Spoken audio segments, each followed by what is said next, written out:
Signore e signori, buonasera e benvenuti a un nuovo appuntamento con Replay. Oggi 18 settembre in diretta dagli studi di Teleuropa Network e stasera in replica alle 21 sempre sulla nostra rete. Tanti gli argomenti quest'oggi di cui parleremo con i nostri ospiti in studio. Partiamo col dire che in Serie A il Crotone è stato sconfitto in casa con l'Inter per 2-0, mentre nella quarta giornata di Serie C le calabresi. E per quanto riguarda le calabresi, il Cosenza pareggia in casa con la Fidelissandria e questo ha creato qualche malumore in casa rossoblù, mentre il Rende esce sconfitto da Lecce per 1-0 e recrimina sul gol di Mancosu per un presunto fuorigioco. Pareggia in casa la Regina col Matera, mentre blitz del Catanzaro sul campo del Bisceglie per 2-0. Andiamo subito col presentare i conduttori della trasmissione, Franco Segreto e Pippo Gatto. Buon pomeriggio, grazie a te Silvia. Buon pomeriggio a tutti voi, benvenuti a Replay. E mentre presentiamo gli ospiti di oggi, partendo dalla mia destra, mister Franco Giugno. Grazie di aver accettato il nostro invito. Grazie a voi. Il dottor Caputo, responsabile del Dipartimento di Oncologia dell'ospedale di San Giovanni in Fiore, nonché presidente dell'Associazione Medici di Cosenza, e il nostro opinionista storico Aldo Cennamo. Grazie di essere intervenuti oggi in trasmissione. Buongiorno a tutti, grazie. Allora, partiamo dalla Serie A con la sconfitta del Crotone per 2-0 contro l'Inter. Un Crotone che comunque ha disputato una buona partita ma che si è dovuto arrendere alla forza dell'Inter. Partirei subito col vedere le interviste di mister Nicola e mister Spalletti.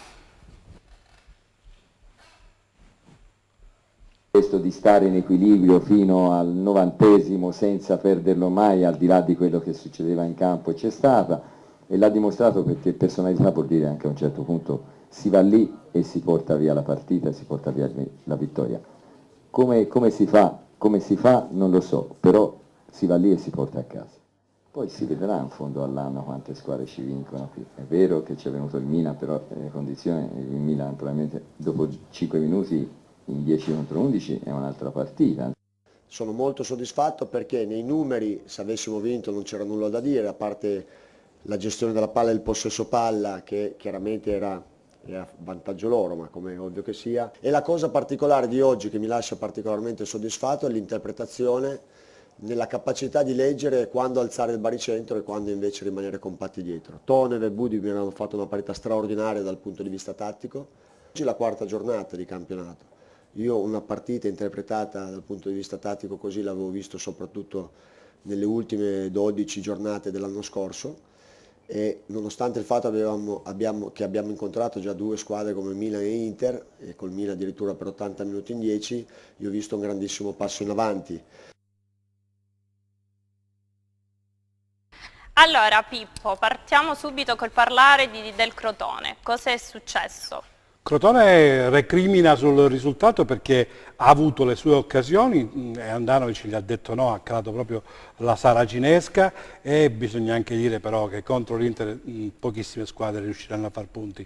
L'Inter comunque è una squadra programmata, molto cinica, che al primo errore non ti perdona. Due errori, si vede un po' il gol del primo gol del Sernic, come si chiama, un nome stranissimo dell'attaccante Skriniar, in mezzo a una mischia, Cordas neanche ha visto il pallone, 4 difensori su di lui e lui è riuscito a tirare lo stesso, errore evidente, così come il secondo gol di Peresic.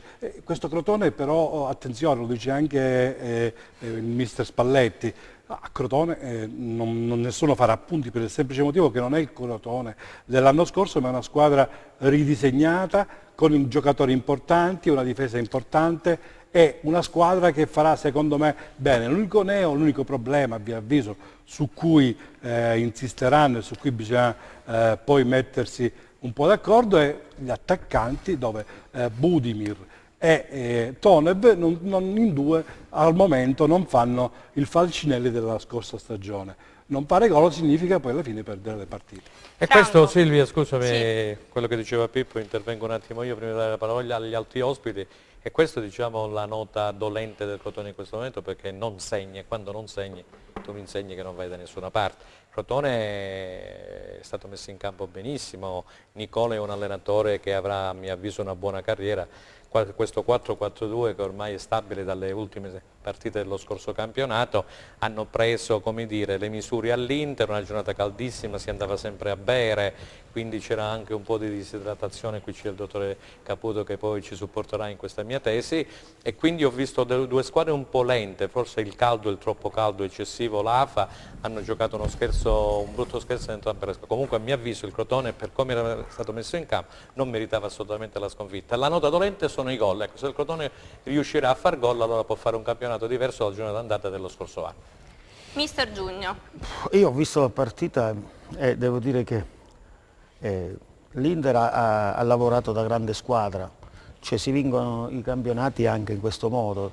Diciamo che ha rischiato un paio di volte su 2 parate di Andanovic, sì. Il colpo di testa era abbastanza centrale, quindi non era, è stato eclatante a vederlo televisivamente, ma la parata diciamo che non è stata così eclatante. Poi la squadra, poi il Crotone ha giocato sempre con tutti gli uomini dietro la linea della palla, pensando per tutta la partita a chiudere tutti gli spazi per non far giocare l'avversario.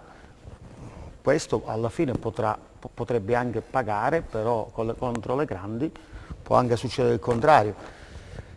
Sta di fatto due considerazioni. Nel momento in cui l'Inter è andato in vantaggio, dopo a campo più aperto ha fatto subito il secondo gol, quindi vuol dire che come il Crotone si è aperto un poco, non c'è stata più partita. A Franco piace dare i numeri, ti do un altro numero io. Il Crotone prima della partita di domenica in tre gare ufficiali di Serie A aveva battuto 7 calci d'angolo. Questo fa pensare che nel calcio si vince se giochi un calcio propositivo, se aspetti sempre e comunque pensando a chiudere i varchi degli altri, puoi anche uscirne con le ossa rotte. Poi il caldo probabilmente avrà influito, ma soprattutto ha influito sugli interisti. Scusami, che vengono da una temperatura assolutamente molto più mite di quella che hanno trovato a Crotone e di cui i giocatori crotonesi sono abituati. È una statistica molto importante che riguarda sia me che Pippo, perché poi Pippo è uno che dal punto di vista informatico delle statistiche è molto bravo. Bisogna fare gol per vincere. No, la domanda che ti pongo, perché poi voglio dire si acquisisce anche un po' di esperienza col passare delle giornate, significa quello che hai detto tu, che il Crotone ha battuto 2 calci d'angolo a partita, 1,5? Appunto. Vabbè, quindi significa che non si è quasi mai proposto in fase offensiva. Per fare il risultato bisogna giocare nella metacampo degli altri, quindi Giusto. voglio dire, Okay.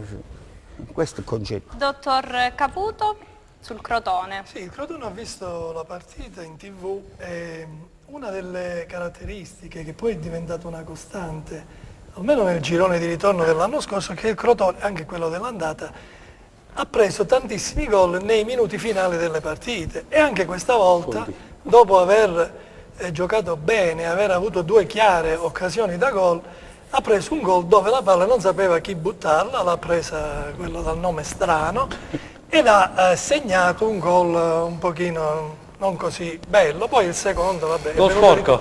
Sì, sporco di conseguenza, però io credo che il Crotone dirà la sua in questo campionato, perché ho visto una squadra ben organizzata nonostante tutti questi cambi che ha fatto. Il ritorno di Budimir credo sia molto importante per la squadra calabrese.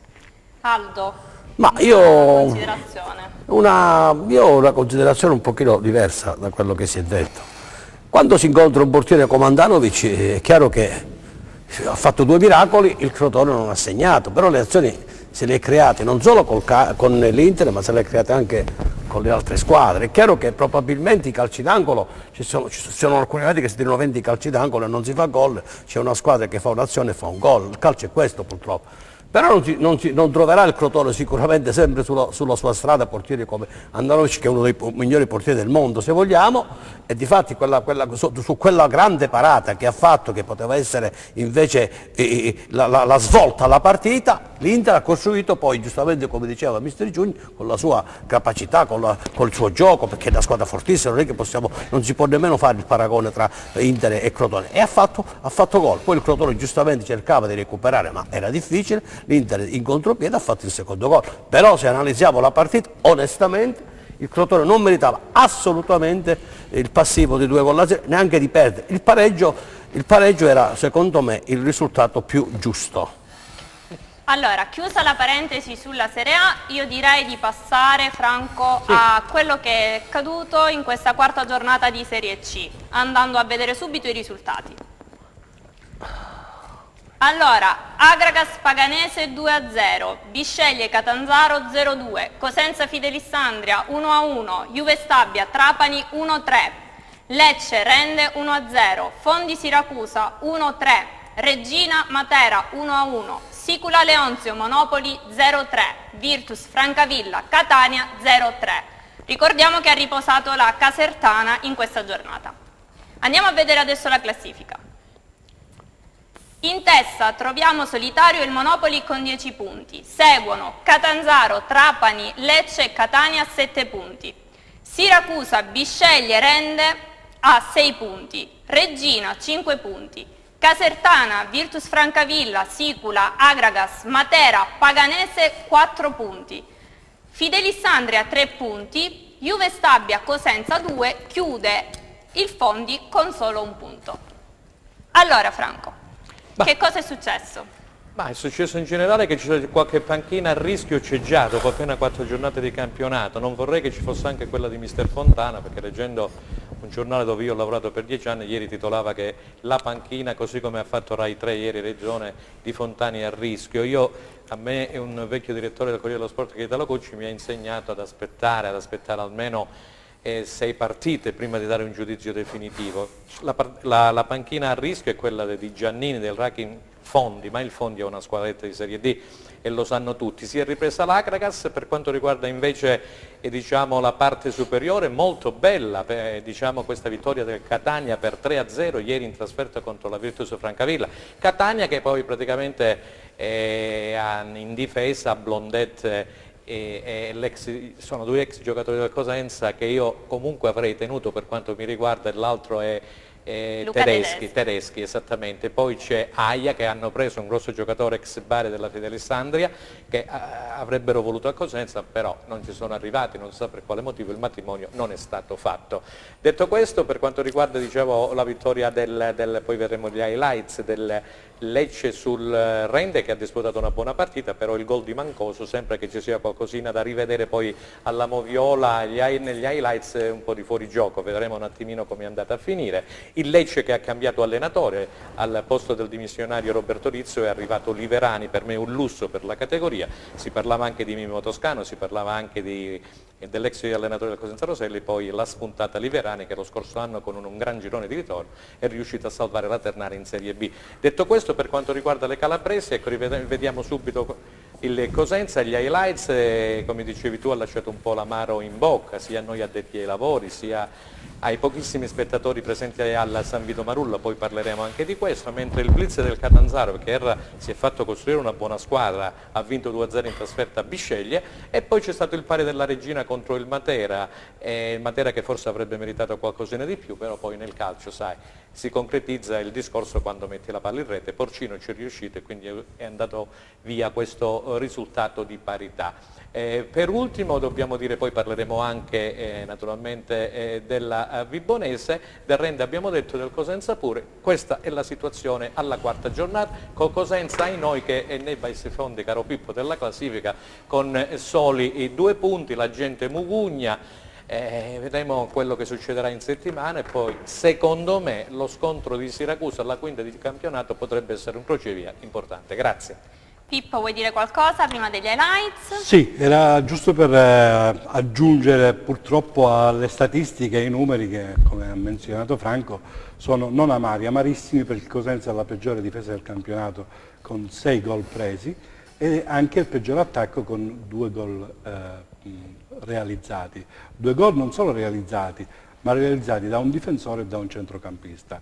Il problema è l'analisi da fare su questa squadra, a mio avviso, al di là del discorso dell'allenatore che ancora chiede tempo. A fine partita è venuto giustamente a dire che ancora il Cosenza che non l'abbiamo visto, che ancora si sta lavorando. Ovviamente gli si dà tutta la fiducia.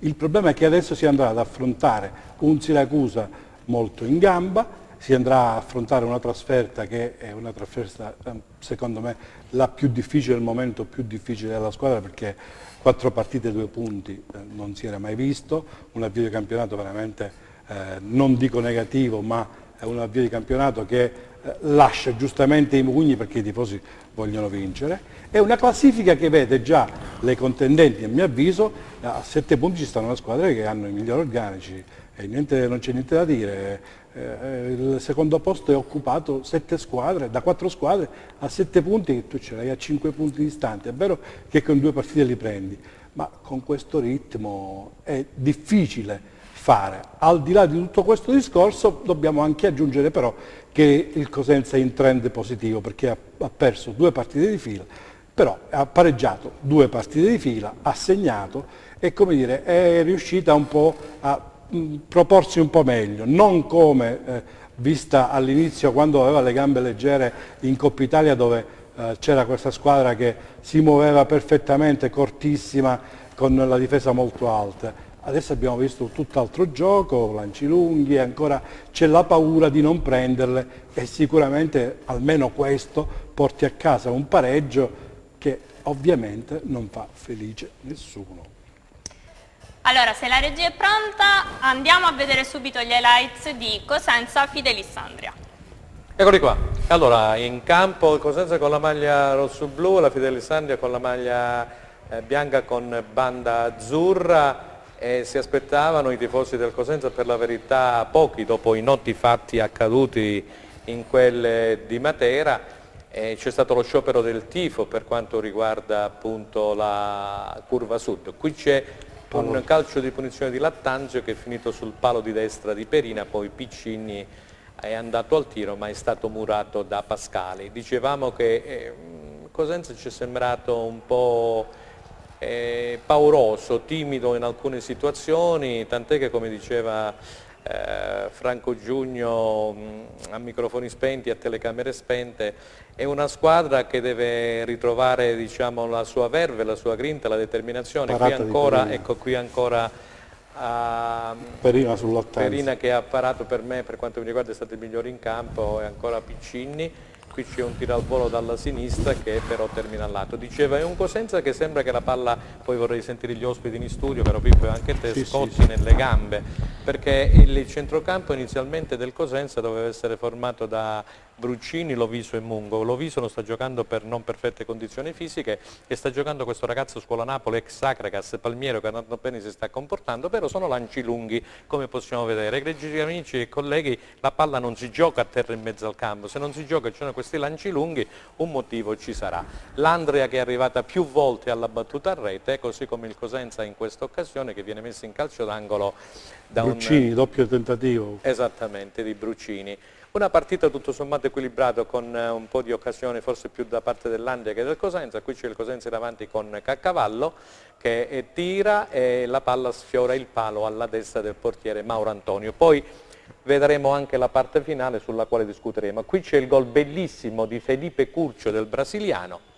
Fa secchi tutti, Palla sotto l'incrocio dei pali, non c'è niente da fare, niente da dire, e qui purtroppo il fallo che ha commesso Palmiero ha macchiato la, come dire, caro Pippo, la prestazione di questo ragazzo che era andato molto molto bene, ha commesso fallo sul Lattanzio. Questa Fidelissandria che, come diceva alla vigilia anche il tecnico Fontani, è una squadra molto ostica, una squadra fisica, una squadra difficile da affrontare, anch'essa abbonata ai pareggi, tant'è che come il Cosenza l'Andria finora non ha mai vinto in 4 giornate di campionato. E qui dovremmo essere vicini al gol del Cosenza. C'è una bella girata di Mendicino che era subentrato a Baclette, però ai noi ancora gli attaccanti non segnano, ancora l'Andria in avanti con De Giorgi che è stato a mio avviso uno dei migliori della sua squadra. Qui c'è il tiro di Lattanzio al volo, vola Perina, scusate il bisticcio di parole, e salva il risultato, poteva essere il 2-0. Qui Perina si scalda con i propri compagni, qui c'è un altro costo, c'è un liscio del difensore del Cosenza, poi un cross in aria, Perina ancora vola, volo plastico questa volta, a deviare con i pugni. Qui c'è il Cosenza, ecco qua, c'è la battuta d'angolo di Caccavallo, mischia in aria, e poi c'è Pascali che trova praticamente il pertugio giusto e batte il portiere Mauro Antonio con un tiro alla sua destra. Qui è Pascali che va sotto la tribuna A, dove sono assiepati gran parte dei tifosi del Cosenza, a festeggiare. Rivediamo il replay la battuta d'angolo di Caccavallo, eccola là, arriva poi Pascali e la mette dentro. E poi andiamo avanti, caro Pippo, qui poi facciamo il pasticcio dell'arbitro Curti praticamente di Milano.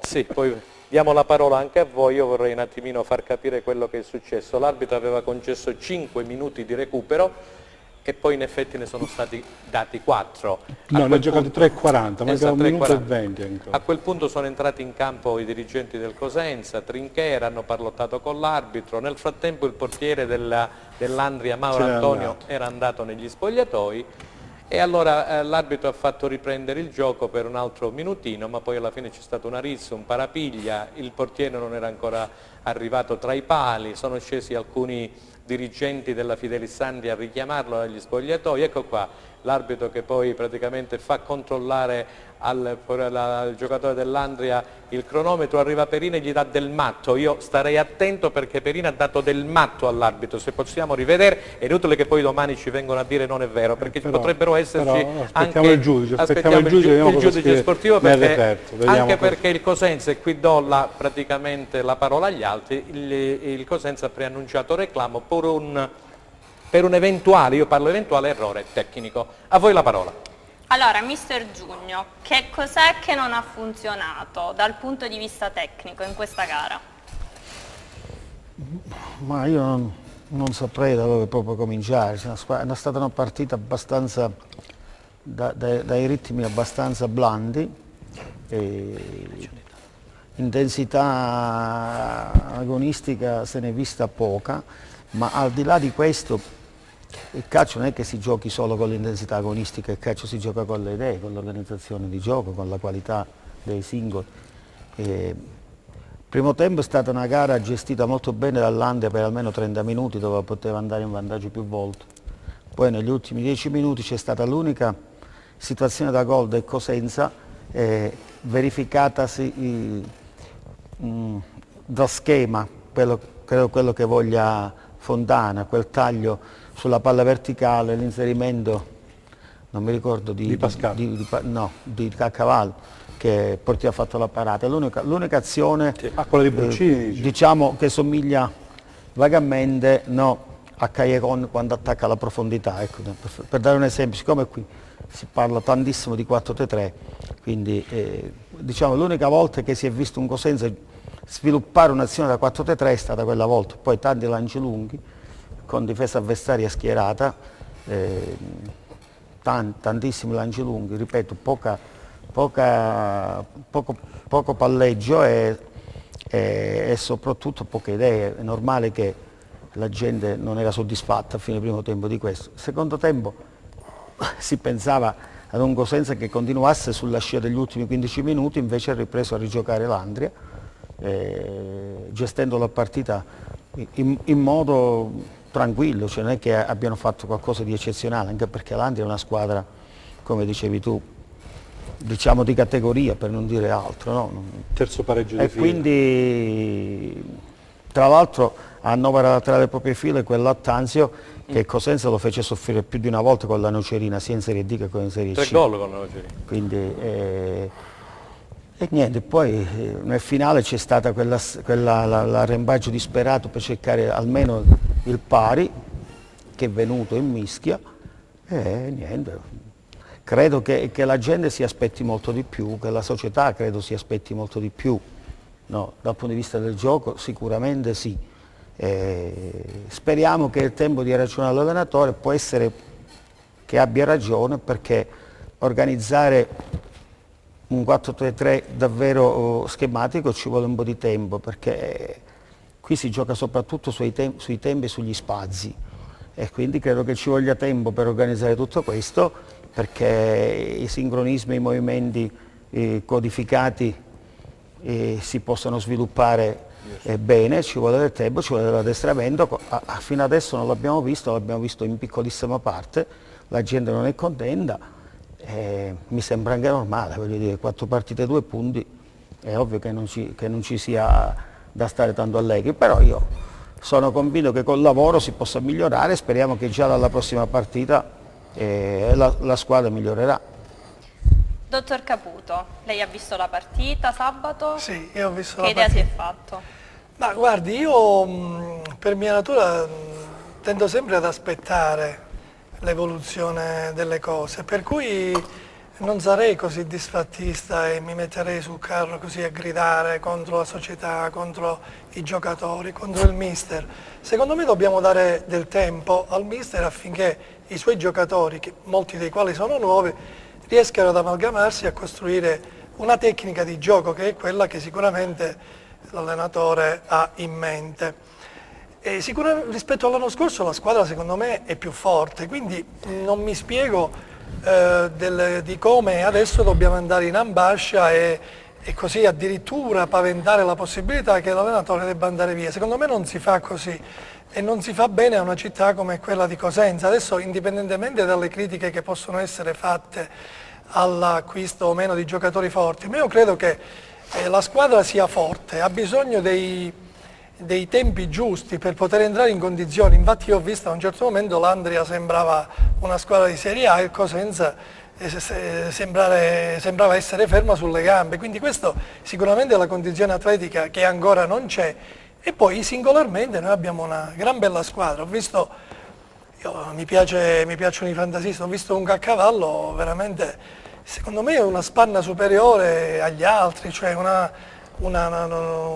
un calciatore che potrà fare la differenza. Non abbiamo Statella che l'anno scorso, se non sbaglio, Franco, ha fatto diversi gol. 14. E quindi prima di dire che non abbiamo attacco aspettiamo anche che questo giocatore sia in condizione. Io non sarei così disfatto, io aspetterei, verranno sicuramente dei tempi buoni. Ma questa è una risposta che sta dando il dottore Caputo all'ambiente, perché poi la stampa riporta partita per partita. C'è una classifica generale che dice che il Cosenza in questo momento ha 2 punti e 1 punto dall'ultima.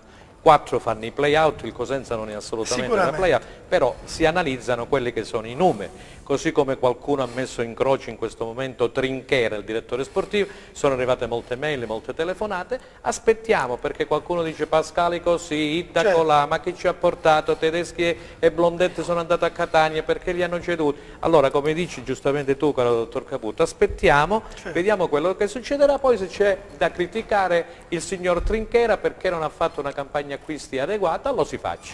C'è anche da dire che a valorizzare la tesi del dottore Caputo c'è quella di tutte le interviste che stiamo ascoltando degli allenatori delle altre squadre che parlano di un organico del Cosenza molto competitivo e di aspettare che la squadra comunque messa su non è male, non è malvagia, al di là delle individualità, però giustamente come fa notare mister Giugno, aspettiamo anche il gioco. Ci fermiamo un attimo per uno stacco pubblicitario e rientriamo in studio con Aldo Cennamo. Restate con noi.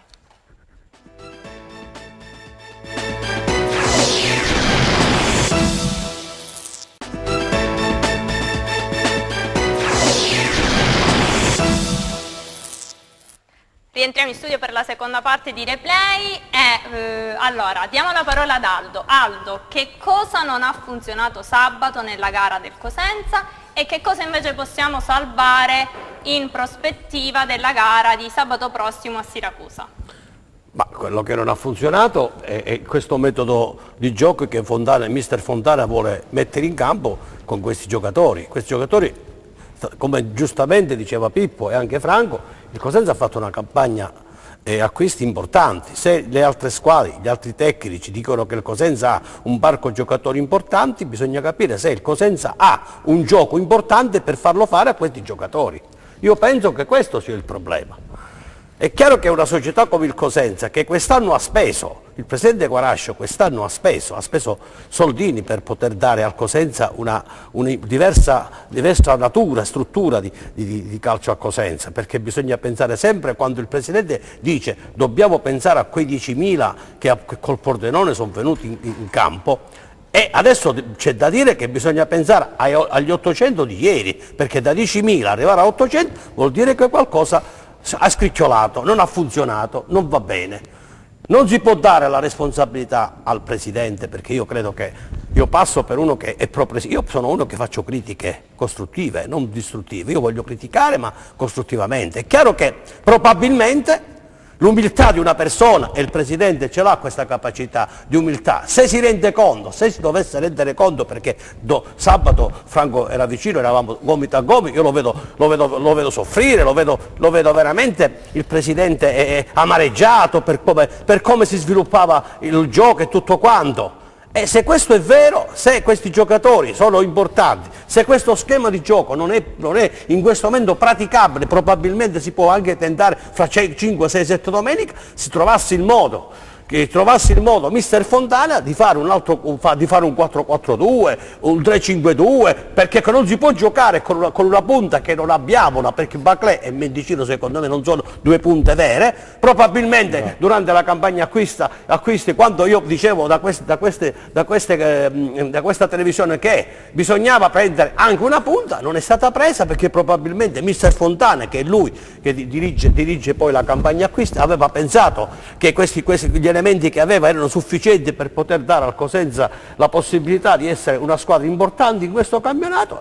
Tutto questo oggi purtroppo non c'è. Bisogna aspettare fino a Siracusa. Io leggo i giornali, ho letto la Gazzetta, ho letto il Corriere dello Sport, ho visto Rai 3, adesso c'è tutto un mugugno, c'è tutto un modo di pensare e di fare. Io penso che bisogna avere la capacità di saper aspettare, Fontana deve avere l'umiltà di cambiare modulo se è possibile, altrimenti se Fontana dovesse insistere con questo modo e la squadra non dovesse avere i risultati e la classifica dovesse essere pesante, perché è una classifica pesante, alla fine purtroppo nel calcio chi paga sempre è l'allenatore, e purtroppo il Presidente con la sua umiltà dovrà a malincuore eventualmente prendere provvedimenti che non sono proprio nella sua mentalità, però purtroppo probabilmente questo dovrà fare se dopo Siracusa non dovessero arrivare i risultati sperati.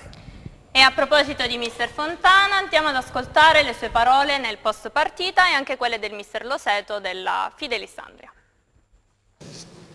Cerchiamo, creiamo, arriviamo sotto porta e che poi diciamo che il gol è l'essenza del calcio. È quello che poi sposta equilibri, sposta giudizi, sposta anche motivazione. Inutile dirvi che lo spogliatoio non è sereno da questo punto di vista e non stiamo facendo salti di gioia, perché i primi ad essere consapevoli sono loro. Obiettivamente in questo momento non so se è il colore della maglia o qualcosa, ma quando arriviamo sotto porta riusciamo a beccare sempre il portiere. E sta dando fastidio un po' a tutti questo, ma per prima ai ragazzi, perché ripeto sono loro per prima dispiaciuti, perché per il lavoro che stanno facendo vorrebbero essere gratificati da altri risultati che in questo momento tardano a venire. Al di là del fatto che in questo momento la sua forma sia precaria, ma anche una botta per il San Matera non l'ha agevolato durante la settimana, però da Statella ti aspetti sempre comunque il colpo, perché ha anche esperienza, per cui lo rifarei sì, perché cercavo di dare un po' più di profondità, Tutino stava calando, per cui era necessario fare questo tipo di cambio, anche se un paio di spunti sono stati positivi. È ovvio che non è Statella dei tempi migliori, ma dobbiamo cercare di recuperarla a tutti i costi. Allora Franco, due cose vengono fuori da questa intervista di mister Fontana. Innanzitutto il gol è essenziale per spostare il giudizio sulla prestazione e fin qui nulla da dire. Non ci piove. Secondo punto, lo spogliatoio non è sereno. Sappiamo benissimo che se lo spogliatoio non è sereno diventa ancora più difficile riuscire in qualche modo a portare a casa un buon risultato. Sabato si va a Siracusa. Qual è la strada giusta da percorrere? Guarda, la strada giusta l'ha detta Fontana, manca la serenità in questa squadra, io l'ho detto nel mio primo intervento, è una squadra che gioca con la paura addosso, io ho avuto questa sensazione dalla tribuna stampa. Sembra che vada un po' in tachicardia, cioè delle paure immotivate, come dicono i miei amici medici, cioè praticamente deve sbloccarsi mentalmente. Detto questo, è una squadra che, come dicevano gli illustri colleghi, come diceva Pippo poc'anzi, ha delle qualità. Probabilmente, come sostiene Fontana, è una squadra troppo tecnica per affrontare questo campionato, per affrontare alcune partite, come magari la Paganese o il Monopoli. È un po' narciso, si guarda nello specchio e si dice quanto sono bella, come gioco bene. Non è così, perché in Lega Pro bisogna correre, ma correre più degli altri, perché se incontri giocatori come quelli della Paganese o del Monopoli che vanno a 1000 ti mettono in grande difficoltà. Quindi occorre una maggiore serenità nello spogliatoio, questo Fontana lo sa, è uno che ha giocato a buoni livelli con la Fiorentina, con l'Ascoli per tanti anni, ne è stato il capitano, ha giocato anche nel Napoli, quindi sa come intervenire. E come diceva Aldo Cenemo bisognerà intervenire subito, perché poi la classifica, e lo sosteneva anche Pascali nel post partita, dice non ti aspetta più, perché se poco poco le cose dovessero andare male a Siracusa, beh, a quel punto bisogna correre ai ripari. Questa è la mia chiave di lettura, serenità e tranquillità che deve dare naturalmente il Presidente, la società e l'allenatore insieme a DS Trinchera. Pippo su Fontana. Sì, ma è tutto giusto quello che ha detto Franco. Questa serenità ovviamente è da capire che non è un problema di spogliatoio, che ci sono attriti assoluti, la serenità viene dai risultati. Mancando i risultati sono gli stessi giocatori, e Pascali lo ha detto in una dichiarazione a fine partita, non so se dopo riusciamo a sentirlo, questi risultati non stanno arrivando, nonostante loro ce le stiano mettendo tutte, perché sono tutti consci e stanno lavorando maledettamente bene, addirittura 2 doppie sedute in settimana, stanno facendo di tutto e di più. È ovvio che un gioco nuovo, squadra nuova, ci sono tempi tecnici che purtroppo non si possono evitare. Allora il tecnico deve trovare un po' il bando alla matassa, il lancio lungo e la copertura, come visto a Matera con 6 persone a difendere, è necessario certe volte per evitare il patatracche, perché bisogna comunque passare, come le vogliamo definire, fra virgolette, queste forche caudine dell'inizio stagione. Bisogna passarle, bisogna trovare la soluzione, bisogna trovare il modo per farsi meno male possibile. 2 pareggi significa aver portato a casa 2 punti nelle ultime 2 partite, e Fontana chiede di aspettare. Ovviamente, secondo me, parlare di panchina che salta è un po' troppo presto alla 4ª giornata. È prematuro. Giusto. Ascoltiamo un attimo le parole di mister Loseto e rientriamo in studio con gli ospiti. La mia squadra ha dimostrato anche oggi di essere una signora squadra, ha svolto bene sia la fase difensiva che quella offensiva. Non abbiamo concretizzato quelle occasioni che abbiamo creato, abbiamo rischiato con delle parate anche di Mauro Antoni, però poi alla fine subire un gol del genere a 2 minuti dalla fine fa molto male, più di quello che abbiamo subito sabato scorso. Mi aspettavo un Cosenza, soprattutto il primo tempo, più aggressivo, più cattivo. Questo non l'ho visto, forse magari anche la buona prestazione da parte di me, che sono riusciti a raddoppiare, ad esserci sempre sui cambi di gioco e ad assorbire gli inserimenti degli esterni, dei centrocampisti come Mungo. Esatto. Però forse devo dare merito anche alla mia squadra che è riuscita a contenerli, però credo che poi alla fine il Cosenza a lungo andare anche loro verranno fuori, perché ha dei valori indiscutibili per la categoria. Allora, mister Giugno, l'allenatore della Filissandria elogia la sua prestazione e dice che resta un po' deluso dall'approccio alla gara del Cosenza. È una tua vecchia conoscenza, se non sbaglio, mister Loseto. Sì, ma non è cambiato per niente. Cioè io dico ma io voglio dire, no, tu devi parlare della prestazione della tua squadra. È assolutamente poco professionale andare ad indagare sulla prestazione dell'avversario, cioè mi sembra proprio veramente da dilettante, però ognuno si assume le responsabilità di quello che dice. Cioè, la verità è quella che abbiamo detto prima, no, la verità non esiste nel calcio, ma diciamo un'ipotesi è quella che abbiamo detto prima tutti, al di là di quello che ha detto Aldo, che mi ricordava Gino Bartoli, no? Che è tutto sbagliato, è tutto da rifare, però la speranza è che in questo periodo del campionato, siccome le squadre non sono al top, nessuna squadra è al top della condizione, la speranza è che Cosenza non lo sia, né dal punto di vista fisico-atletico né dal punto di vista tecnico-tattico, quindi la speranza è che la squadra cresca man mano col lavoro giornaliero, settimanale, e che magari dalla prossima partita già si veda qualcosa di meglio, perché effettivamente lo spettacolo offerto sabato sera al San Vito non è dei più gradevoli, né dal punto di vista del gioco né dal punto di vista della concretezza, perché Fontana diceva una cosa, che il gol è l'essenza esposta agli equilibri, però nella prima mezz'ora in porta ha tirato solo l'Andria, almeno per 3-4 volte in modo decisivo, con un palo clamoroso e altre 2 o 3 situazioni importanti che Perina ci ha messo davvero del suo. Quindi è vero che il gol sposta gli equilibri, però loro hanno tirato molto più di noi in porta, quindi potrebbero recriminare anche gli ospiti. Quindi questo, per quanto riguarda Statella, io non credo che sia una questione di condizione. Statella, a mio modestissimo parere, ha difficoltà a giocare il 4-3-3. Statella è un esterno di ruolo, è uno che è molto bravo a giocare su tutta la linea, su tutto l'alto di destra o di sinistra, quindi fa molto bene entrambe le fasi quando sta bene.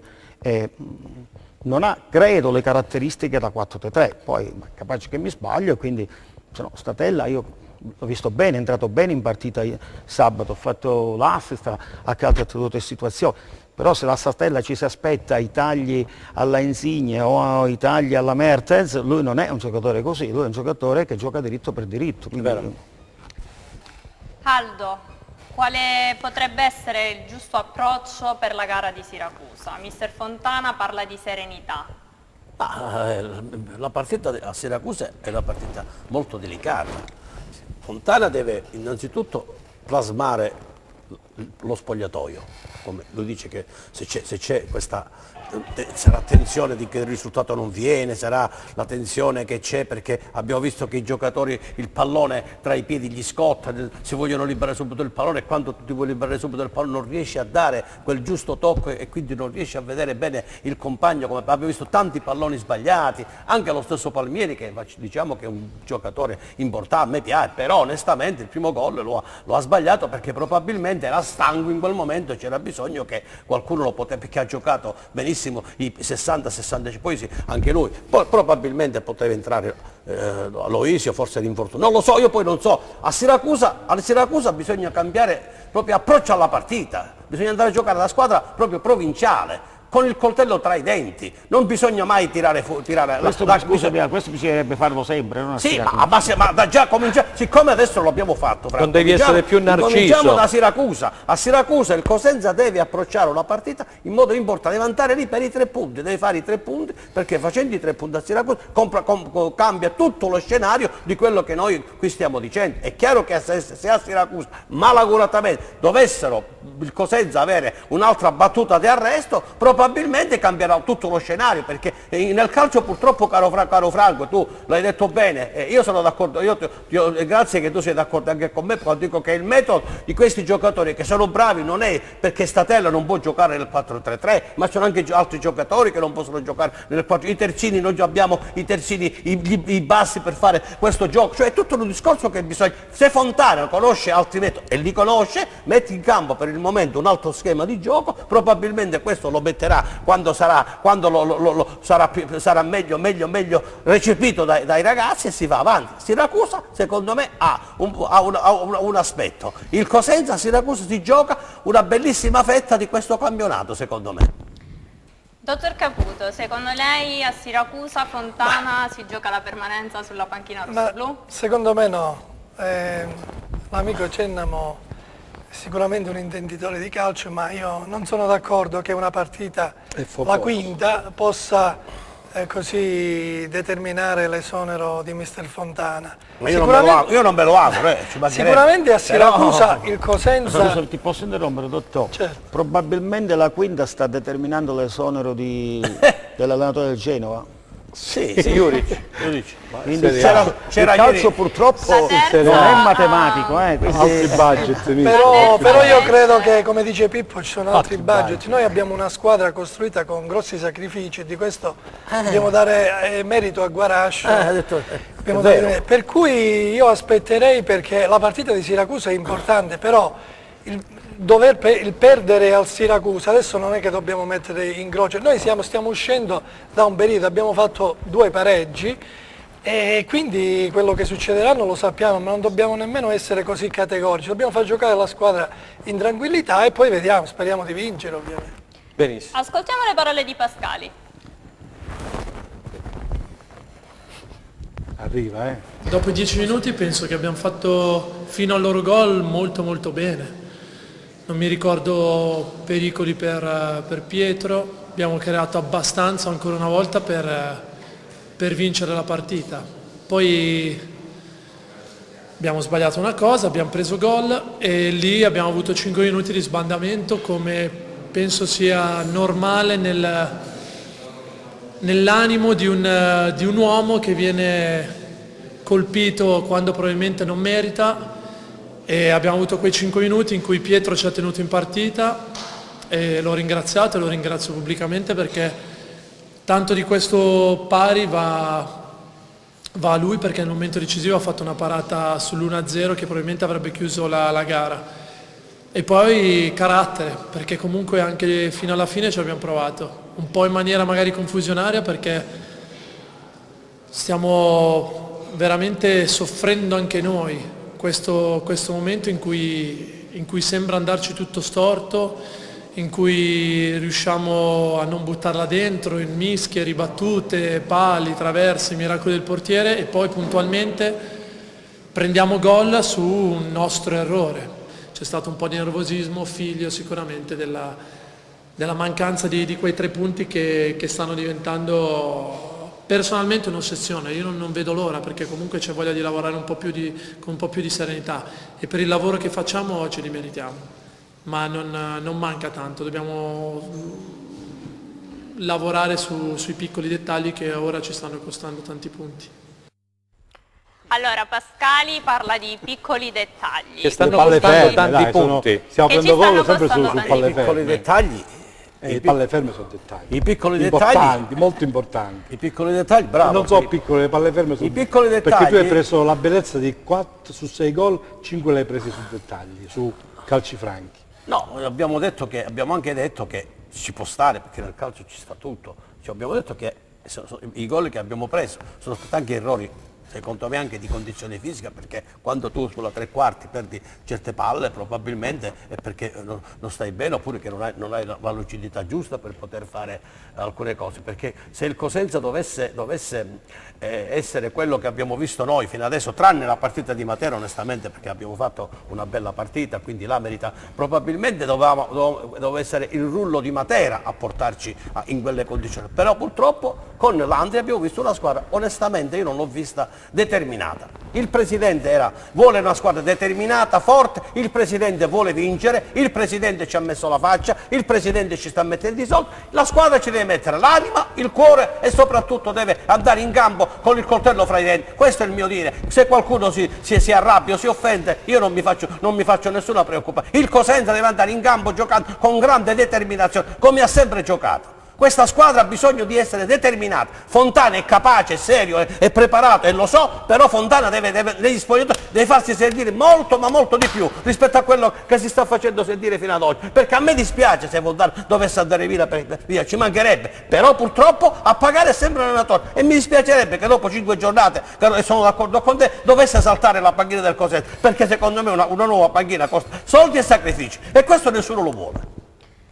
Mister Giugno, l'approccio per la partita di Siracusa, quale deve essere? No, volevo soffermarmi un attimino prima Parole di Pascali. al discorso dell'errore del ragazzino che ha provocato il fallo. Che ci può stare, Franco, Ieri, se voi ieri avete visto, se voi avete visto ieri gli strafalcioni, fatti da giocatori che guadagnano milioni di euro a certi livelli, quello di Gentiletti ieri del Genoa sono stati davvero innumerevoli. È una cosa che può accadere, quello è l'episodio. Io il calcio non sono abituato a giudicarlo per l'episodio, che poi quel ragazzo ha calciato una posizione divina, questo non lo diciamo, ma bisognerebbe dirlo perché fa parte dello spettacolo, no? Imprendibile. Quindi, io parlerei più della prestazione che dell'errore del singolo, perché come diceva Pippo, il centrocampista che ha 20 anni, probabilmente dei 3 è stato fino a quel punto il miglior in campo. Poi l'errore può capitare a lui, può capitare a Gentilini, può capitare a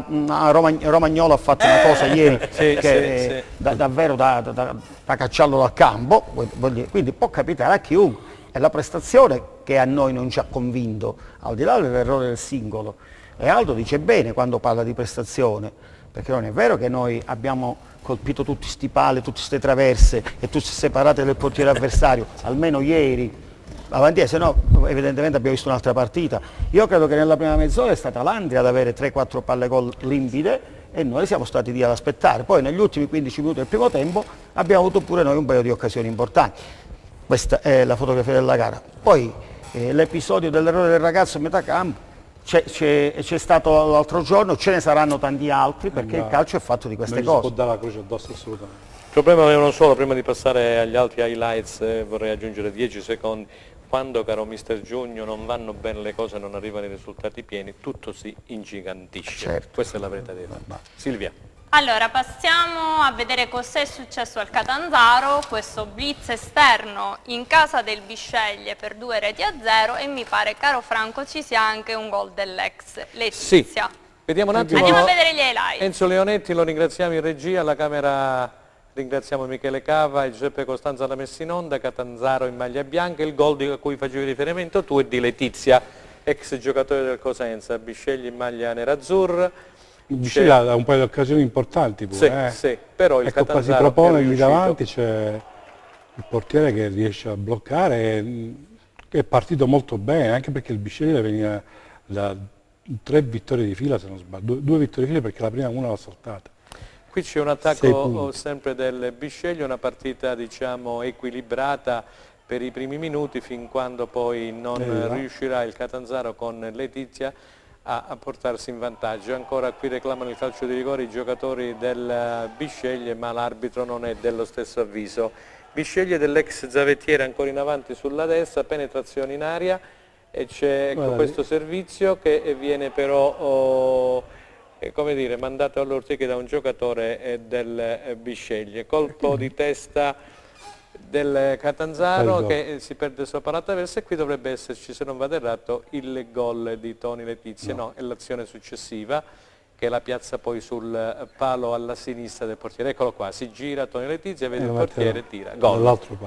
Questo è il primo gol del Catanzaro che porta la firma di Letizia, il secondo sarà segnato da Kunzi. È una vittoria importante per il Catanzaro perché il presidente Noto ha messo su una compagine diciamo, che vuole giocarsi le sue carte in questo campionato di Serie C, si è fatto male Infantino, sono ritornati sul mercato, Pippo, hanno preso Anastasi, ex attaccante del Messina e del Catania. Hanno preso Letizia. Hanno preso poi Letizia, quindi è chiaro che ha voluto, come dire, il presidente Noto accontentare in tutto e per tutto. C'è da dire che il Bisceglie ha un rigore a suo favore, lo brucia, eccolo qui il rigore, un rigore netto e questo rigore purtroppo lo sbaglia l'attaccante, adesso non ricordo chi era, e questo qui un po' gioca la partita perché sull'1-1 anche per il Bisceglie sarebbe stata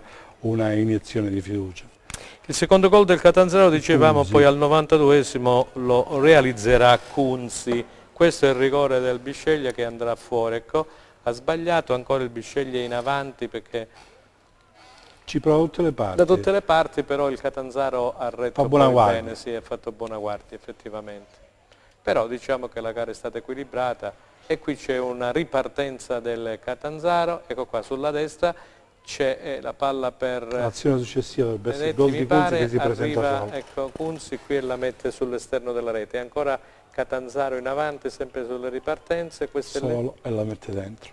No, questo è fuori, sempre Letizia esterno della rete, e qui dovrebbe essersi il secondo gol no, nemmeno questa è l'azione, perché l'azione il gol arriverà poi in chiusura di tempo al 92esimo, al 47 del secondo tempo in effetti. Eccolo. No, questa è la traversa. Quindi il Catanzaro poi alla fine ha legittimato diciamo, questa vittoria in trasferta a Bisceglie. Eccolo qua, sì, adesso parte da solo, scalocca e portiere la mette dentro. E questo è il gol di Kunzi, 2-0 per il Catanzaro. Possiamo, Silvia, tornare in studio. Allora Aldo, questo Catanzaro procede a gonfie vele, sembra aver trovato la giusta strada mister Erra, che dopo ascolteremo nel post partita.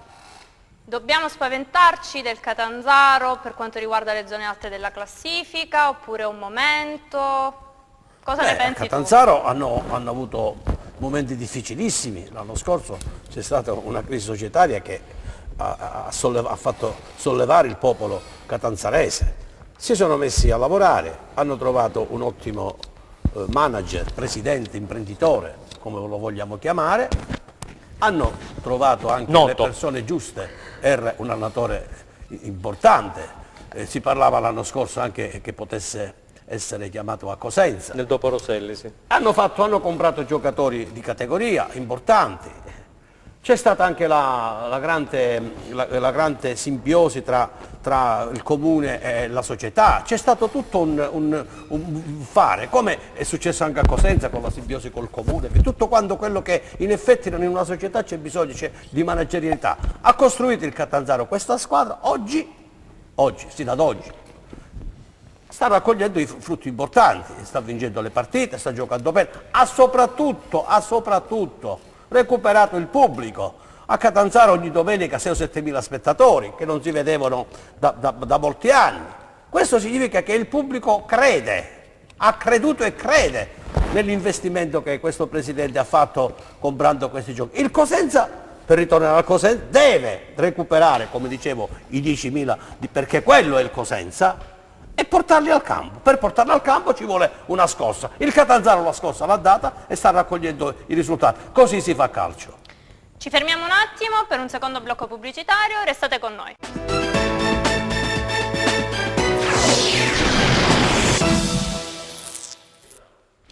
Terzo e ultimo blocco di replay. Andiamo ad ascoltare le parole di mister Erra nel post partita di Bisceglie.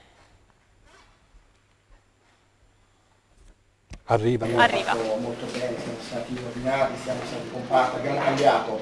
Dopo 20 minuti abbiamo modificato, nel secondo tempo ci siamo rimessi a 3 quando loro hanno inserito Delic che è un trequartista, quindi ci siamo adattati a quello che è stato la lettura della partita contro un ottimo avversario che è partito con grande volatilità, con grande ardore, con buona organizzazione. E il fatto di aver saputo tamponare le loro iniziative ha fatto sì che poi l'episodio che ci ha premiati in occasione del gol di Letizia ci conferisse poi maggiore convinzione, maggiore solidità. Ecco, secondo tempo direi,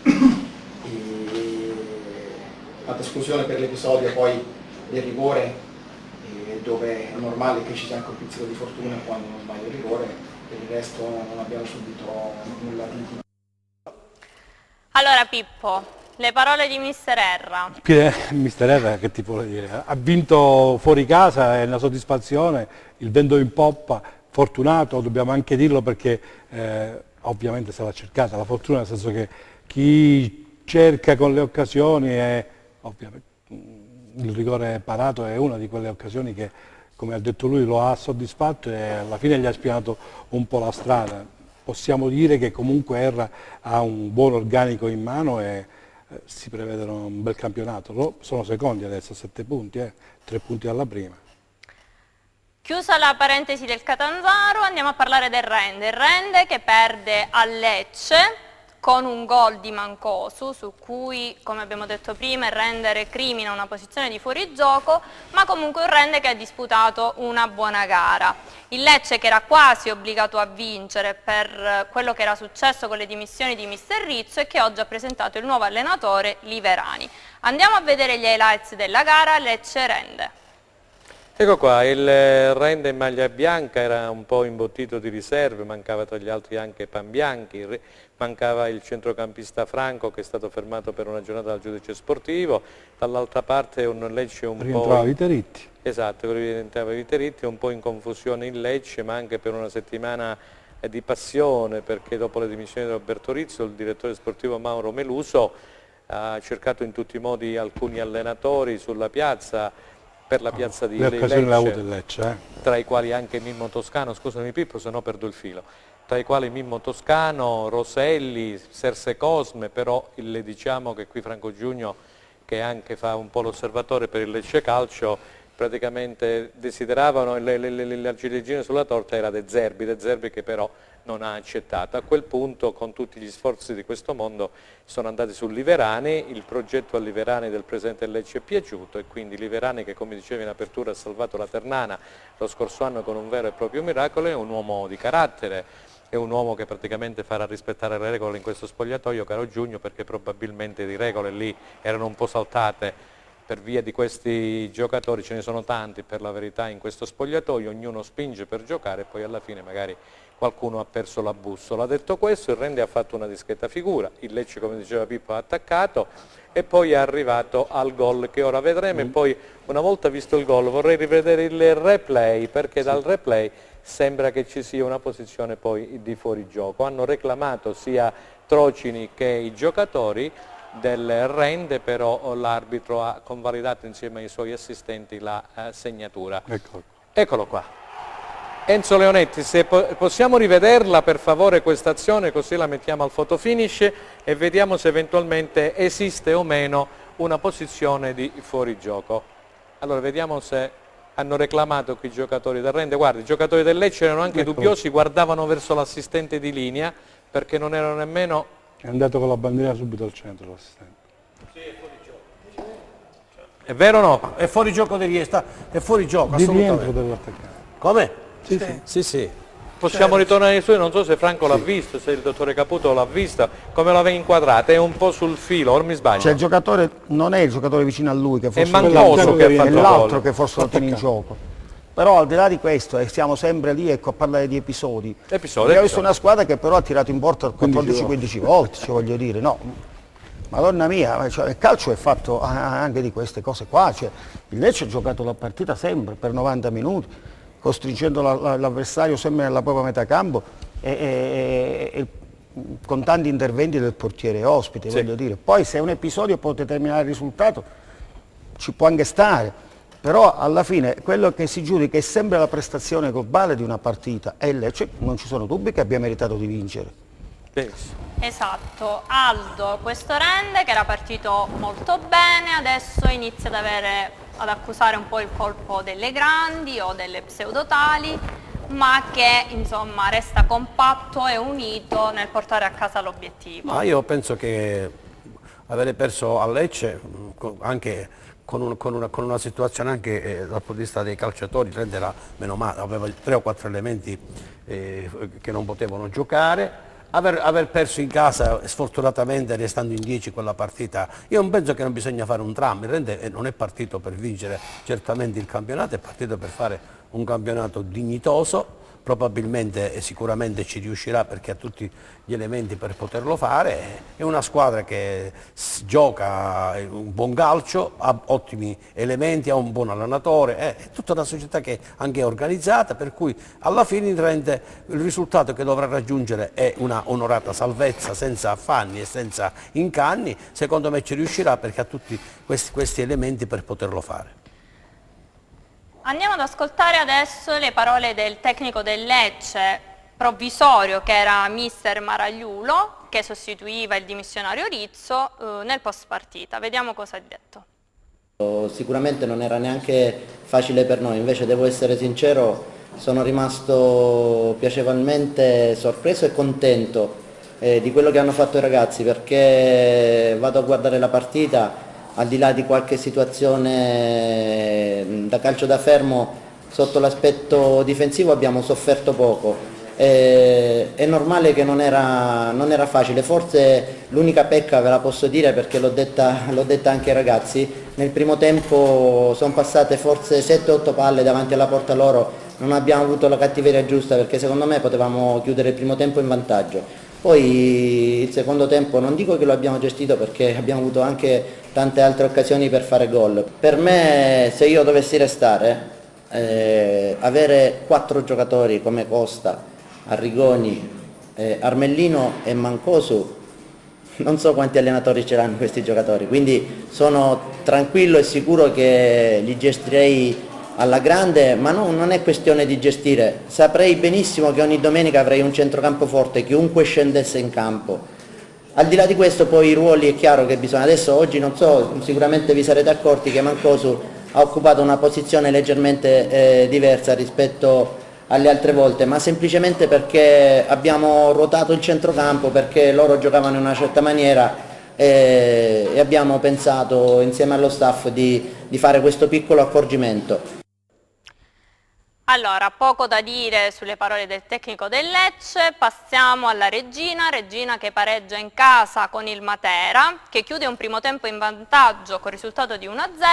Guardiamo gli highlights e poi torniamo in studio per i commenti.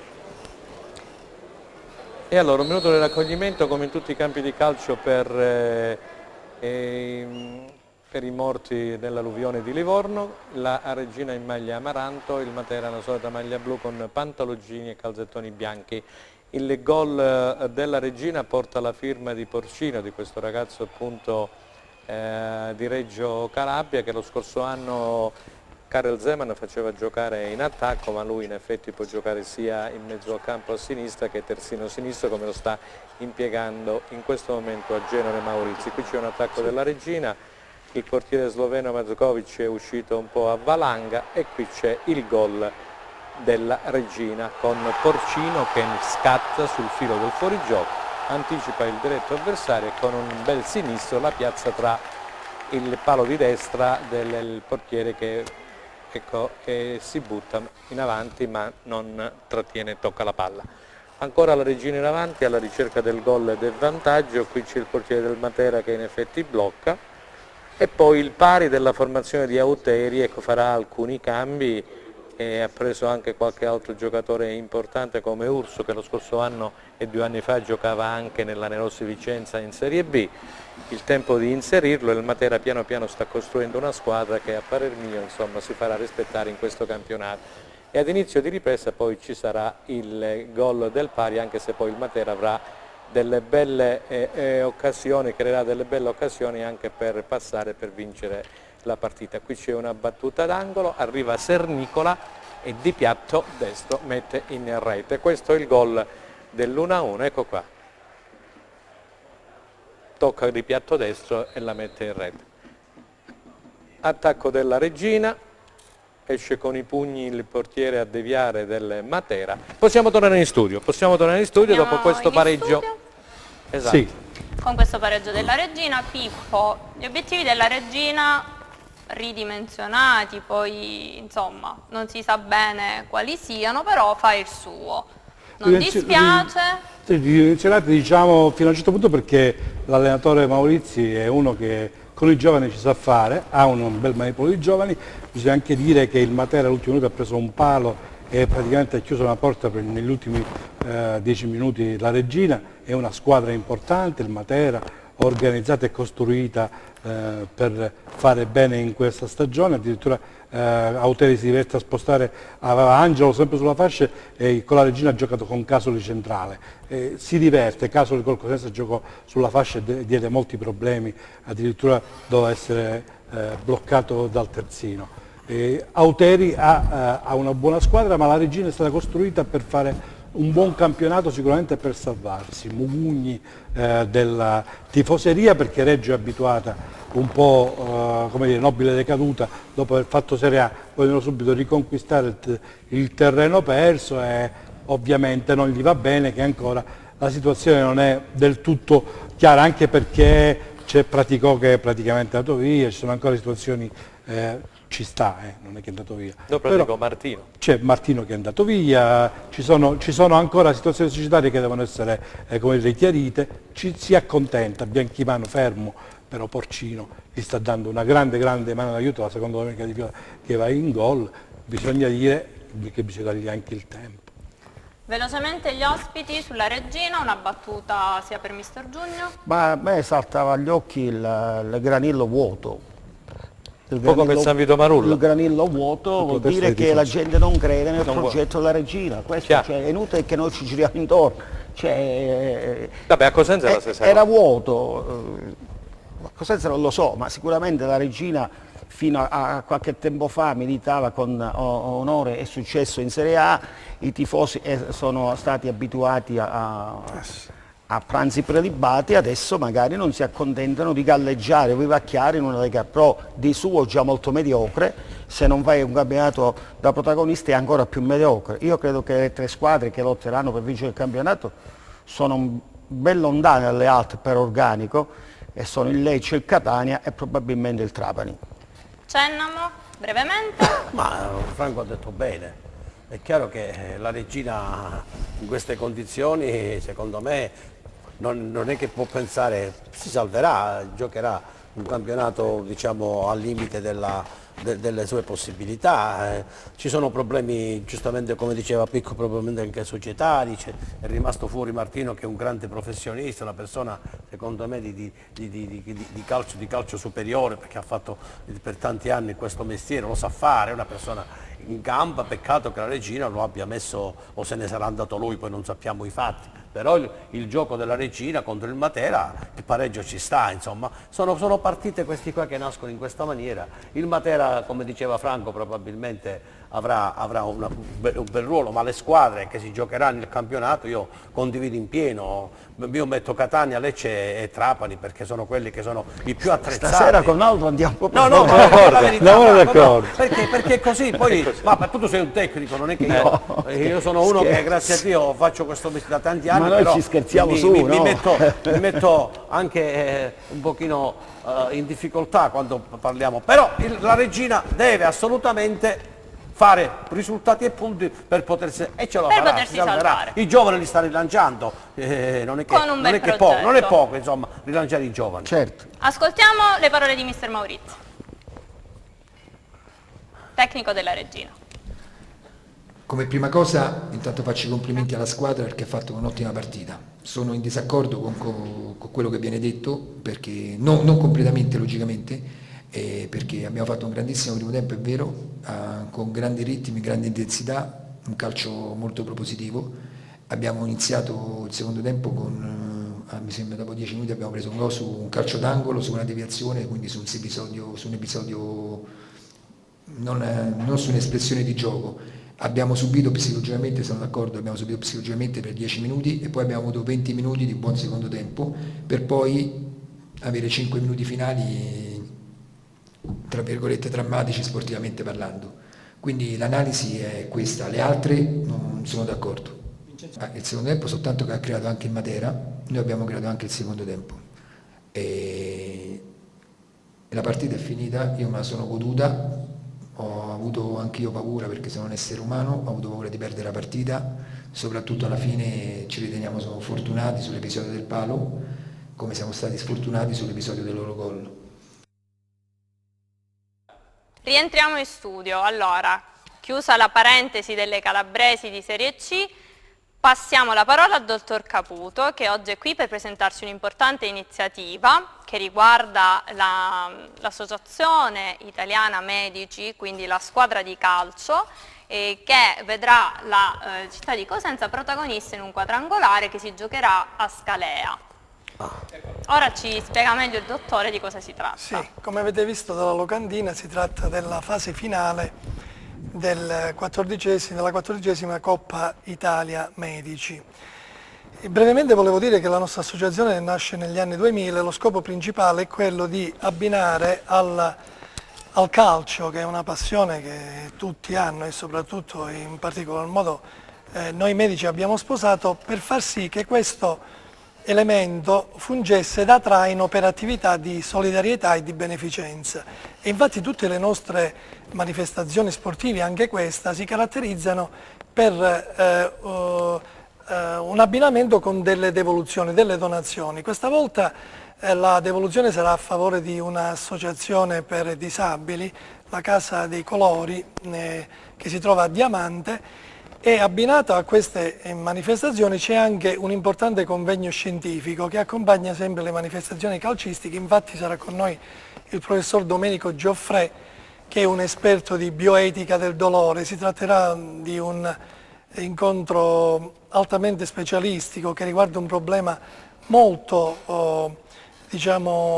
sentito attualmente, che è quello della sofferenza nel dolore durante la vita ed alla fine della vita, per cui si tratteranno dei temi veramente di grande respiro. La famosa legge 38, che è quella che dovrebbe essere applicata da tutte le regioni, che riguarda la terapia del dolore e le terapie palliative. Essendo oncologo è una legge che mi sta molto a cuore, soprattutto per lenire le fasi finali di vita, la sofferenza del malato oncologico, che sappiamo essere di fondamentale importanza. Ci saranno 4 squadre in questo quadrangolare: la squadra dei colleghi di Bari, di Catania, di Melito Portosalvo, che sapete è in provincia di Reggio Calabria, e la squadra di Cosenza.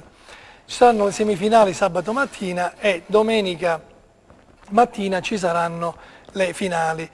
Ho voluto, come presidente dell'associazione uscente, concludere il mio mandato di 3 anni scegliendo proprio la Calabria per disputare questi incontri. Abbiamo scelto la bellissima Diamante, città dei Murales, saremo all'Hotel Ferretti, non so se lo potevo dire ma l'ho detto. Vabbè, ormai saremo all'Hotel Ferretti, dove ci sarà anche la sede congressuale, importante per questo, e poi giocheremo a Scalea, per cui abbiamo denominato questa manifestazione Coppa Italia di Diamante e Scalea. Sappiamo essere i 2 centri tirrenici, soprattutto Diamante, tra i più belli della nostra costa. Così facendo cerchiamo di rilanciare la nostra regione dal punto di vista turistico e credo che ne abbia veramente bisogno.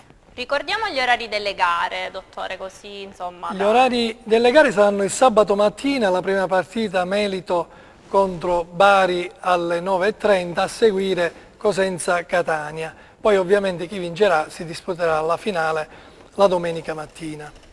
In bocca al lupo per l'evento e invitiamo più persone possibili a partecipare. Sì, soprattutto anche al convegno scientifico che ci sarà il sabato pomeriggio alla sala congressuale dell'hotel. Vediamo Enzo se ci fa rivedere la locandina. La locandina.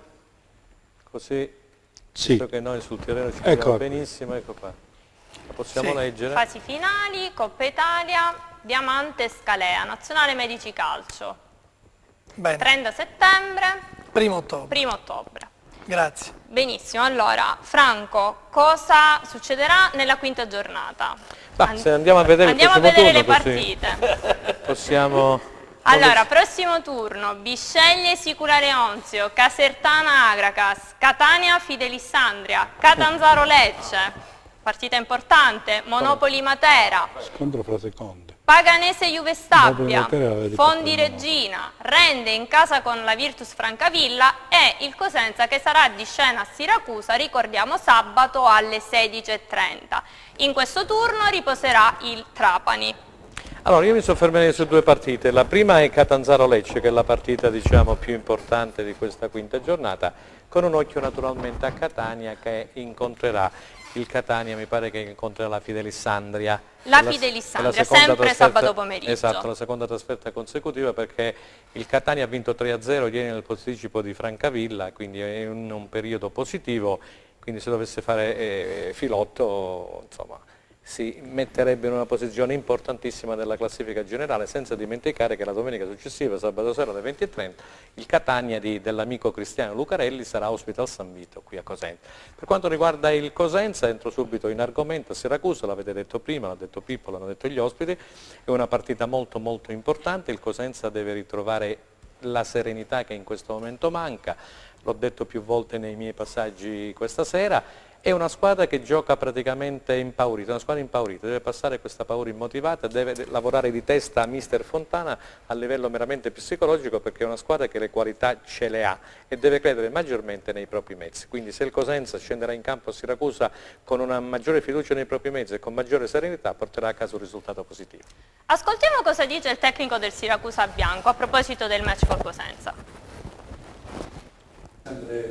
Con il Cosenza finalmente allora, brevemente, tu con 6 punti in classifica si prepara anche meglio una sfida del genere contro l'avversario che comunque non è partito molto bene per questo inizio del campionato. Non è partito bene, però è una squadra ben allenata da un allenatore da un punto di vista molto bravo, è composta da ottimi giocatori, quindi è una squadra che si riprenderà, lo sappiamo, dobbiamo prepararci mentalmente a questa gara difficile, con la speranza di poter regalare ai nostri tifosi la prima gioia in casa.